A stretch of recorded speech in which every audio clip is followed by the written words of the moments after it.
এবার সত্যি চলে গেলেন বলিউডের লিজেন্ড ধর্মেন্দ্র সিং। চলতি মাসের শুরুর দিকে শ্বাসকষ্টজনিত সমস্যা নিয়ে হাসপাতালে ভর্তি হয়েছিলেন ধর্মেন্দ্র। সে সময় তার মৃত্যু ঘিরে মুহূর্তেই ছড়িয়ে পড়ে গুজব, যা নিয়ে ক্ষোভ প্রকাশ করে অভিনেতার পরিবার। এরপর সুস্থ হয়ে বাড়িতে ফিরেন এই অভিনেতা। আগামী 8ই ডিসেম্বর অভিনেতার 90তম জন্মদিন, আর তাই বিশেষ এই দিনকে ঘিরে গ্র্যান্ড সেলিব্রেশনের পরিকল্পনা চলছে বলেও জানা গিয়েছিল।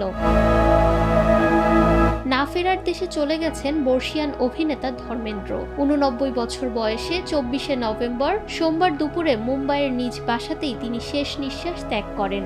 এমনটাই বলছেন ভারতের জনপ্রিয় ম্যাগাজিন ফিল্মফেয়ার সহ একাধিক গণমাধ্যম। তার মৃত্যুর মধ্যে দিয়ে ভারতের সিনেমার 6 দশকের একটি সোনালী অধ্যায়ের পরিসমাপ্তি হলো। তার মৃত্যুর খবর নিশ্চিত করেছেন বলিউডের নামী প্রযোজক ও নির্মাতা করণ জোহর। তার ইনস্টাগ্রামে একটি পোস্টে লিখেছেন, এটি একটি যুগের সমাপ্তি।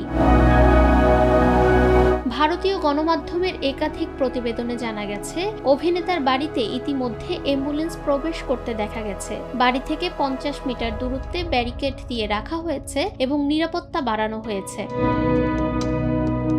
এদিকে এই বর্ষিয়ান অভিনেতাকে ইতিমধ্যে শ্মশানে নিয়ে যাওয়া হচ্ছে। অভিনেতার পরিবারের সদস্যদের পাশাপাশি অন্য তারকারাও শেষবারের মতো ধর্মেন্দ্রকে দেখার জন্য ছুটে যাচ্ছেন।